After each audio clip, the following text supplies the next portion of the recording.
नमस्कार दोस्तों, स्वागत है आपका रिंकेश प्रेम चैनल में। दोस्तों आज का टॉपिक है वो है concept clearance on urinary system. दोस्तों यूरिनरी सिस्टम पे मैं एक ऑलरेडी वीडियो बना चुका हूं जिसमें मैंने थेरोटिकली पूरा वीडियो जो है वो समझाया है, पूरा जो सिस्टम है वो पूरा समझाया है।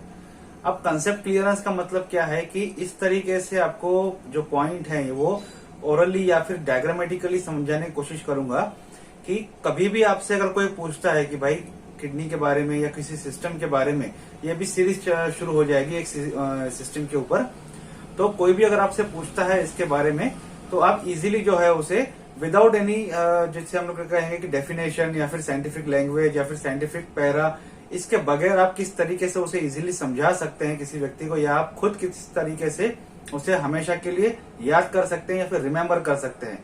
तो उसके हिसाब से मैं आज जो टॉपिक है वो लेने वाला हूं। सबसे पहले देख लेते हैं कि जो यूरिनरी सिस्टम में है ये रहते हैं दो किडनी, दो यूरेटर, एक यूरिनरी ब्लैडर और एक यूरेथ्रा। तो दो किडनी जैसे एक राइट किडनी और लेफ्ट किडनी है, तो ये जो किडनीज वगैरह है ये बीन शेप में रहती हैं, रेडिश ब्राउन कलर में ये रहती हैं, और देखा जाए तो ये जो वर्टेब्रल कॉलम है उसके दोनों साइड में रहती हैं और middle of the back region रहती है, मतलब फ्रंट में रहती है। स्टमक के पीछे के अगर आप देखोगे वो पोर्शन के साइड में रहती है। राइट किडनी जो है वो थोड़ी सी नीचे रहती है लेफ्ट किडनी से। क्यों? क्योंकि उसके ऊपर जो है वो लीवर की पोजीशनिंग रहती है, इस वजह से राइट किडनी थोड़ा सा नीचे की तरफ रहती है। और जो वर्टेब्रल कॉलम के बारे में मैंने आपको बताया, तो जो वर्टेब्रल कॉलम में अलग अलग जो वर्टेब्रीज रहते हैं हमारे जो बॉडी के स्ट्रक्चर के हिसाब से, तो जो 12th वर्टेब्री रहती है, 12th थोरेसिक वर्टेब्री जो रहती है, वहां से इसकी जो पोजीशनिंग रहती है, तो थर्ड लंबर वर्टेब्रा जो रहता है, लंबर वर्टेब्री जो रहती है, इन दोनों के बीच में किडनी की पोजीशनिंग रहती है। वर्टेब्रल कॉलम के ऊपर भी मैं थेरोटिकली जो है एक वीडियो बना चुका हूं, उसका भी लिंक मैं डिस्क्रिप्शन में दे दूंगा, वहां पे जाके देख सकते हैं, या फिर आप चैनल पे विजिट करके वर्टेब्रल कॉलम के बारे में जो है वो डिटेल आप समझ सकते हैं। ये 11 सेंटीमीटर की इसकी लेंथ रहती है, 6 सेंटीमीटर की इसकी थिकनेस रहती है और 3 सेंटीमीटर ये वाइड रहती है एक किडनी, और 150 ग्राम के आसपास जो है वो एक किडनी का वजन रहता है, वेट रहता है। उसके बाद देख लेते हैं कि दोनों किडनी के ऊपर एक यहां से आपको दिखाई दे रहा होगा, कैप जैसा एक दिखाई दे रहा होगा, इसे कहा जाता है एड्रेनल ग्लैंड। तो जितने दोनों किडनियों के ऊपर एक एड्रेनल ग्लैंड रहती है, तो लेफ्ट किडनी के ऊपर जो एड्रेनल ग्लैंड है उसे कहा जाता है left adrenal gland. Right kidney के ऊपर जो एड्रेनल ग्लैंड रहती है उसे कहा जाता है राइट एड्रेनल ग्लैंड। ठीक है, अब जो भी यूरिन जो है यहाँ पे तैयार होके रेडी हो गया है, जो फिल्ट्रेशन प्रोसेस में आगे समझाने वाला हूँ, वो रेनल पेल्विस के थ्रू कलेक्ट होता है। यहाँ पे ये पोजीशन को जो है लीवर के जो किडनी का जो पार्ट है उसे कहा जाता है रेनल पेल्विस। यहाँ पे कलेक्शन होने के बाद वो पास होता है यूरेटर की तरफ। यूरेटर क्या है? 25 to 30 सेंटीमीटर एक लॉन्ग पाइप रहता है, काफी नैरो रहता है, 3 मिलीमीटर का इसका सिर्फ डायमीटर रहता है, इतना पतला रहता है। इसमें क्या रहता है? कंटिन्यूएशन, कॉन्ट्रैक्शन और रिलैक्शन प्रोसेस चलती रहती है, जिसे पेरिस्टाल्टिक मूवमेंट कहा जाता है, जिसके बेसिस पे जो यूरिन है वो किडनी से नीचे यूरिनरी ब्लैडर की तरफ पास होता रहता है रेगुलर बेसिस पे। अगर ये रुक जाता है तो इन्फेक्शन होने के चांसेस रहते हैं, क्योंकि यूरिन रुक जाता है। यूरिन क्या है? एक वेस्टेज फ्लूइड है जो हमारे बॉडी से बाहर निकलता है, सिंपल भाषा में। ठीक है, अब उसके बाद जो है ये पेरिस्टाल्टिक मूवमेंट से यहाँ पे नीचे आ गया। यहाँ पे हम लोग देखते हैं कि नीचे आपको यूरिनरी ब्लैडर जो है वो दिखाई दे रहा है। यूरिनरी ब्लैडर में ये कलेक्शन होता रहता है यूरिन का रेगुलर बेसिस पे, यानी कि हर 10-15 सेकेंड में कुछ न कुछ क्वांटिटी जो है वो किडनी से यूरिन की पास ऑन होती है, वो जो वहां पे नीचे यूरिनरी ब्लैडर में स्टोर हो जाती है। और जैसे वो भर जाता है तो धीरे धीरे हम देखते हैं कि ये नॉर्मल शेप में रहता है। जैसे जैसे ये भरना शुरू होता है तो ये एक्सपांड होता जाता है, स्ट्रेचिंग जो है इसमें बढ़ जाती है। ठीक है, जितनी उसकी कैपेसिटी रहती है उतना वो होल्ड कर लेता है। उसके बाद जो है जब वो नीचे की तरफ पास आउट करता है, तो यहां से पूरा कंसेप्ट समझिएगा। जैसे जैसे इसका जो भरना जो है वो शुरू हो जाता है, उसके बाद नीचे जो यूरेथ्रा रहता है, यूरेथ्रा क्या है? जो एक फाइनल जो ट्यूब है यूरिनरी सिस्टम का, जहां से यूरिन जो है वो एक्सपेल आउट होता है हमारे बॉडी से। इसकी जो साइज रहती है ये 4 से 5 सेंटीमीटर जो रहती है ये फीमेल में रहती है, और 19 to 20 सेंटीमीटर जो रहती है ये पुरुषों में रहती है। पुरुषों में पेनिस रहता है, तो बाहर की तरफ उसकी पोजीशनिंग रहती है, तो उसकी वजह से पुरुषों में जो यूरेथ्रा रहता है उसकी लंबाई जो है वो थोड़ी सी ज्यादा रहती है। ठीक है, अब होता क्या है, यहाँ पे दो स्फिंक्टर्स रहते हैं, जिसे कहा जाता है internal sphincter and external sphincter. Sphincters क्या रहते हैं, एक प्रकार के दरवाजे टाइप रहते हैं, एक प्रकार की ओपनिंग में रहते हैं, जो कि कंट्रोल करते हैं कोई भी चीज को फ्लो होने से, या फिर एक प्रकार का जो वॉल जैसा एक सिस्टम जो है वो करते हैं। अब क्या होता है, जैसे यहाँ पे यूरिन जमा हो जाना शुरू हो जाता है, जैसे वो भर जाता है, स्ट्रेचिंग पूरा हो जाता है, तो वो एक्सपांड हो जाता है। ये जो स्फिंक्टर है ये एक मैसेज भेजता है ब्रेन को कि भाई अभी ये भरना हो गया है पूरा, अभी इसको बाहर छोड़ो, इसको निकालो। तो ब्रेन से एक जो है इंपल्स आता है कि भाई स्फिंक्टर्स को कि आप रिलीज करो। उस टाइम पे क्या होता है, जो एक्सटर्नल स्फिंक्टर रहता है, अगर हम लोग फ्री हैं, हमको तुरंत प्रेशर आता है, हम लोग तुरंत भागते हैं बाथरूम की तरफ और एक्सपेल आउट करते हैं। मान लीजिए कभी कभी हम लोग ऐसी जगह पर बैठे हैं कि हम लोग रोकते हैं उसको, यूरिन को, जो हम खुद रोकते हैं उसे, वो होता है एक्सटर्नल स्फिंक्टर की मदद से, जो हम खुद रोक सकते हैं कुछ समय के लिए। इंटरनल स्फिंक्टर जो रहता है ये टोटली ऑटोनोमस नर्वस सिस्टम के अंडर में रहता है, जो कि जो इंपल्स और जो सेंसेशन आते हैं उसी तरीके से वो काम करता है। तो जैसे ही यहाँ पे प्रेशर जो रिलीज होता है, जैसे ही इंटरनल एक्सटर्नल जो स्फिंक्टर है वो खुल जाते हैं और प्रेशर रिलीज होता है, तो ये जो यूरिनरी ब्लैडर है ये कॉन्ट्रैक्ट होता है, बहुत ही जोर से कॉन्ट्रैक्ट होता है, ताकि जितना भी यूरिन उसके अंदर जमा है, जैसे बलून में से हवा कैसे निकलती है उस तरीके से ये वापस जो है नॉर्मलाइज हो जाता है, नॉर्मल शेप में आता है, और जितना भी यूरिन है वो एक्सपेल आउट हो जाता है, नीचे बाहर की तरफ जो बॉडी के निकल जाता है। यहाँ पे एक चीज आपको दिखाई दे रही होगी, ये जो आपको दिख रहा है, दो ओपनिंग जो है वो यूरेटर की है, जो कि यूरिनरी ब्लैडर के अंदर होती है, और एक ओपनिंग जो है वो यूरेथ्रा की रहती है यूरिनरी ब्लैडर के अंदर। तो ये एक शेप बना लेती है ट्रायंगुलर शेप में। इस शेप को कहा जाता है ट्रायगोन। ओके, इसे कहा जाता है ट्रायगोन। तो यहाँ पे जो है सिंपल एक भाषा में मैंने आपको समझाने की कोशिश किया है कि किडनी जो है वो क्या उसकी पोजीशन रहती है, यूरिनरी सिस्टम में किस तरीके से उसका काम रहता है। अब आते हैं कि किडनी के अंदर जो पार्ट रहते हैं, अगर उसका एलएस सेक्शन लिया तो किस तरीके से दिखाई देगा। तो ये किडनी का एक शेप है जो आपको दिखाई देगा। इसके बाद फिल्ट्रेशन कैसा होता है वो आगे देखेंगे, पहले किडनी के अंदर जो पार्ट है वो हम लोग समझ लेते हैं। ये किडनी है, ये जो पोर्शन रहता है उसे कहा जाता है रेनल कॉर्टेक्स, और एक कवरिंग जो इसे कैप्सूल के अंदर जो एक स्टोर रहती है किडनी, उसे कहा जाता है रेनल कैप्सूल। ठीक है, ये पोर्शन जो रहता है उसे कहा जाता है रेनल कॉर्टेक्स। ये पोर्शन जो रहता है उसके नीचे इसे कहा जाता है रेनल मेड्यूला रीजन।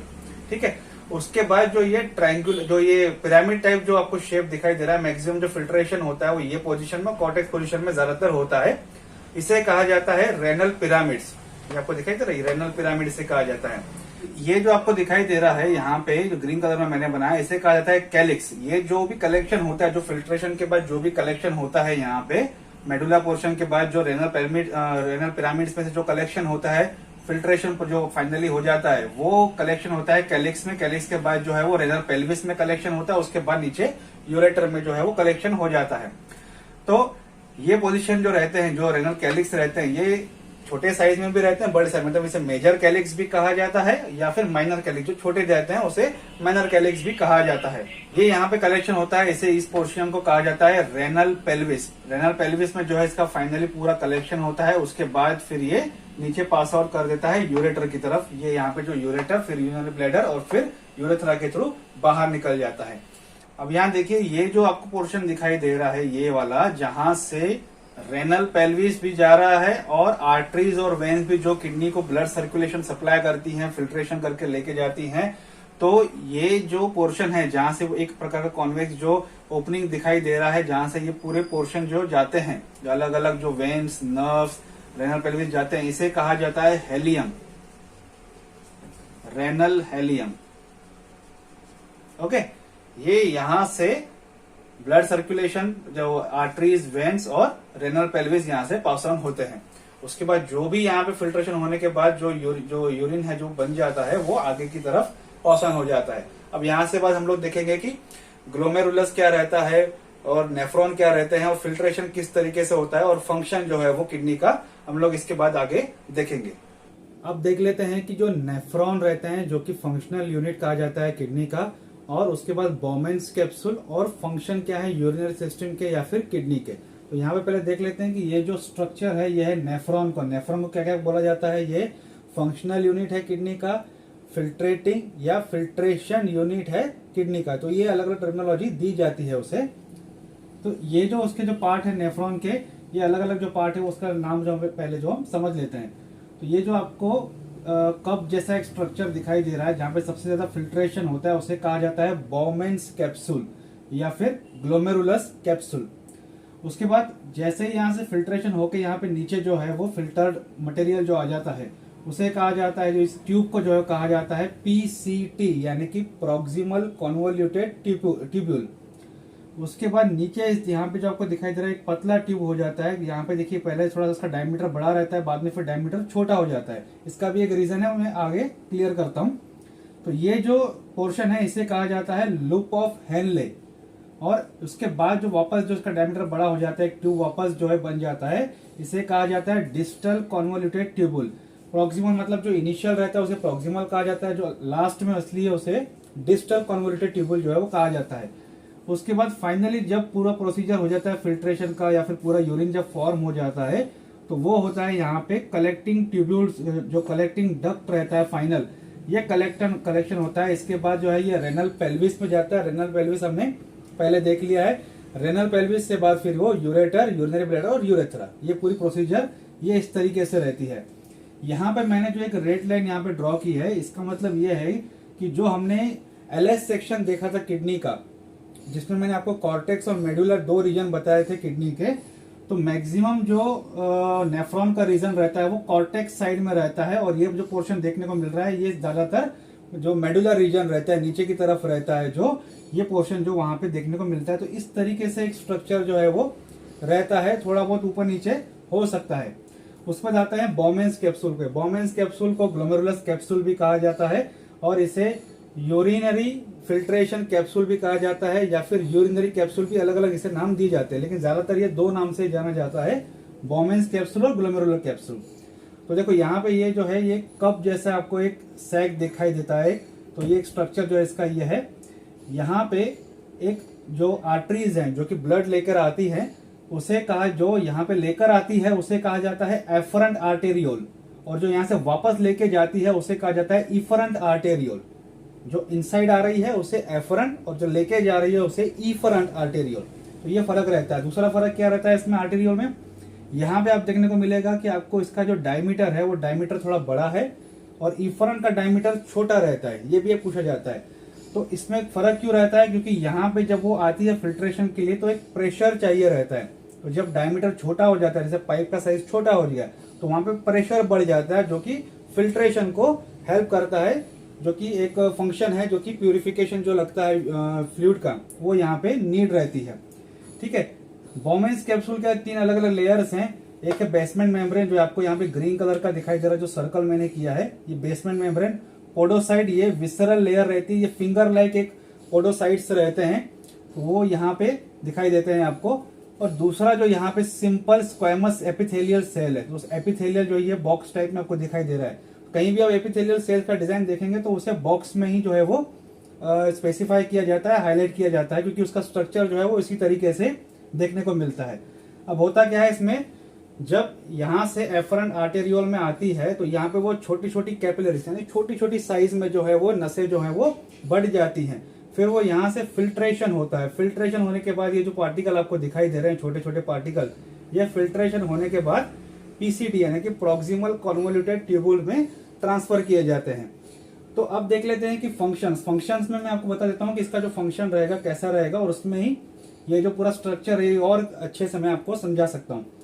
तो फंक्शन जो है, एक तीन मेनली जो उसके फंक्शन उसे कैटेगराइज किया गया है। एक तो सिंपल फिल्ट्रेशन, सिलेक्टिव रीएब्सॉर्प्शन और सीक्रेशन। सिंपल फिल्ट्रेशन में क्या होता है, यहां से ब्लड आया, फिल्टर हुआ, आगे चला गया।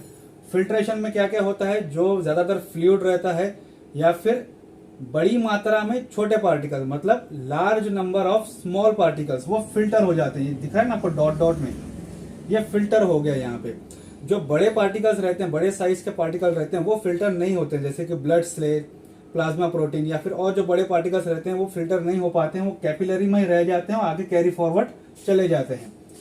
ये फिल्ट्रेशन हो गया, यहाँ पे सिंपल इसका फिल्ट्रेशन हो गया, एक छन्नी है वो फिल्टर हो गई, ग्लोमेरुलस में एक प्रकार का फिल्ट्रेशन हो जाता है और फिल्टर हो गया। उसके बाद आते हैं सिलेक्टिव रीएब्सॉर्प्शन।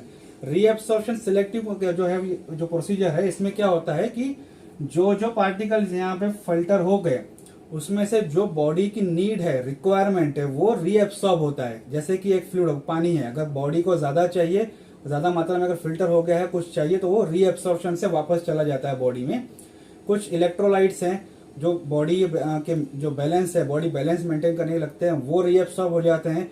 शुगर है, वो अगर ज्यादा फिल्टर हो गई है, बॉडी की रिक्वायरमेंट ज्यादा है, उससे बॉडी में कम हो गया है, तो वो शुगर भी वापस रीएब्सॉर्ब कर लेता है। ये प्रोसीजर जो है अलग अलग हार्मोन्स जो हैं वो काम करते हैं। सबसे पहले देख लेते हैं कि जो पैराथायरॉइड हार्मोन रहता है, वो पैराथायरॉइड हार्मोन जो है या फिर पैराथायरो हार्मोन जो है वो रिलीज करता है। ये क्या काम करता है, इसके साथ साथ जो थायराइड हार्मोन रहता है वो कैल्सिटोनिन रिलीज करता है। तो थायराइड और पैराथायरॉइड दोनों जो है एक हार्मोन रिलीज करते हैं, पैराथायरॉइड हार्मोन और कैल्सिटोनिन। ये दोनों क्या काम करते हैं, कैल्शियम और फास्फोरस का रीएब्सॉर्प्शन जो है वो काम करते हैं।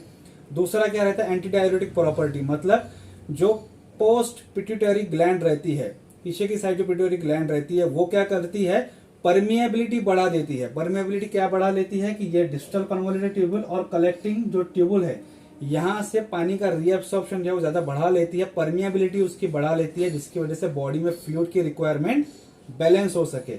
उसके तीसरा जो है वो है एल्डोस्टेरॉन। एल्डोस्टेरॉन जो हमने पहले देखा था कि जो एड्रेनल ग्लैंड है, जो कि किडनी के ऊपर जो कैप लाइक स्ट्रक्चर मैंने बताया था, तो वो एड्रेनल ग्लैंड में से जो एल्डोस्टेरॉन है वो रिलीज होता है। उसका काम क्या है कि ये सोडियम को रीएब्सॉर्ब करता है और पोटेशियम को एक्सक्रीट करता है। ये जो काम रहता है ये एल्डोस्टेरॉन के बेसिस पे हो जाता है। ये पूरे प्रोसीजर से ये काम पूरा होता है।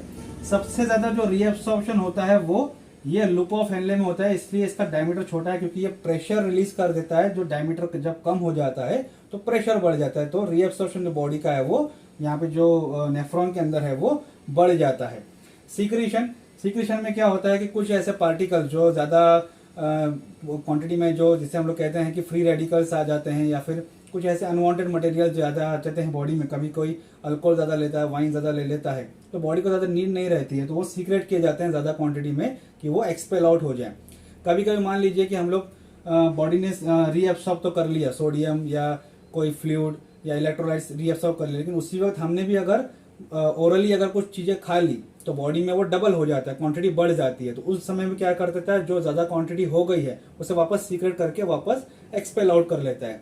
तो ये बॉडी का बैलेंस जो है वो मेंटेन करने का काम जो है वो इस प्रोसीजर के थ्रू होता है। तो मेन फंक्शन क्या है किडनी के, इलेक्ट्रोलाइट बैलेंस जो है वो मेंटेन करता है, फ्लूइड जो है प्रॉपर बैलेंस करता है, शुगर बैलेंस अगर रखता है, सोडियम पोटेशियम फॉस्फोरस इसका जो लेवल है बॉडी में मेंटेन करता है, डायूरेटिक प्रॉपर्टी प्रॉपर तरीके से करता है। उसके बाद हम लोग देखते हैं जो फ्री रेडिकल्स या एक्स्ट्रा अनवांटेड मटेरियल जो बॉडी में आ जाते हैं उसे एक्सपेल आउट करने में हेल्प करता है।